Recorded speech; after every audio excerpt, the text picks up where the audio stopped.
Hey, in this video, things are going to get asynchronous because the JavaScript interview question this time is about asynchronous code.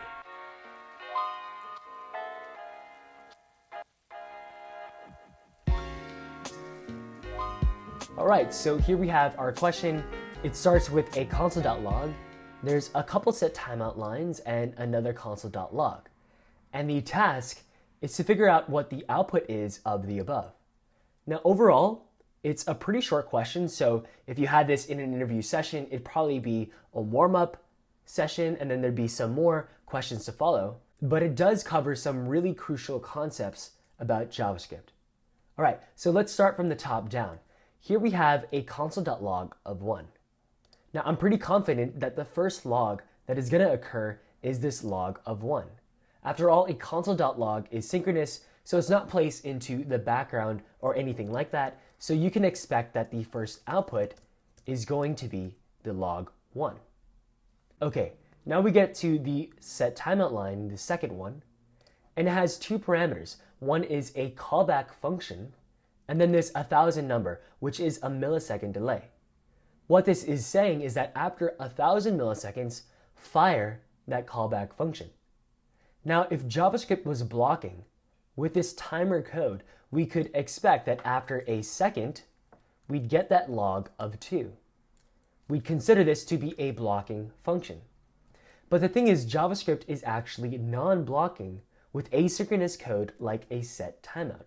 So instead of waiting for a second, what actually happens is that there is a non-blocking set timeout, which means that the set timeout functionality is actually placed into a queue in the background. In that queue in the background, there's going to be that timer that completes up to 1,000. And once that is up, the callback function that is registered as a message is going to fire. Now, because JavaScript is non-blocking with that asynchronous code, it actually goes to the next line of the program as that timer is going in the background.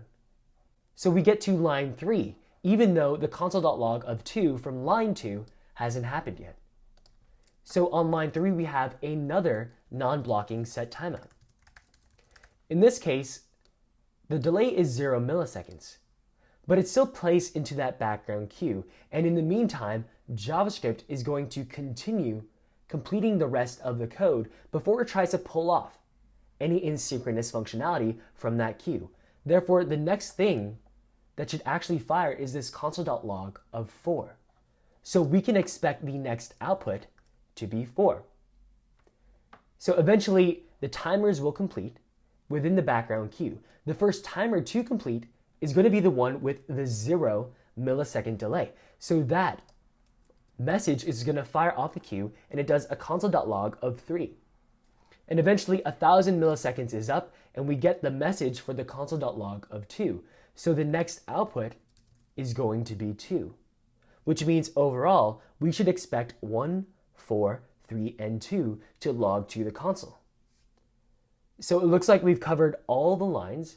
So let's go ahead and run the REPL and check out our prediction. All right, so with a run, indeed it logs 1, 4, 3, then after a second, 2. Cool. You'll even see that the REPL evaluates undefined, and that's because it evaluates the last line of the program and then prints that out, which happens to be a console.log, and a console.log returns undefined as its value. So that is why the REPL has this undefined keyword over here. Okay, that wraps up this interview question about some asynchronous code with set timeouts and console.logs. The delay of 0 was kind of weird, but as said, it's placed into that queue in the background and it's non-blocking, which is why 4 can be expected to occur before 3, even if there is quote-unquote a 0 delay. In my opinion, it's actually a good question. It drives at core topics about the JavaScript engine and runtime, such as the queue heavily in particular, which sits alongside the call stack, the heap, and the event loop. With that, another JavaScript interview question completed, and I'll see you in the next video.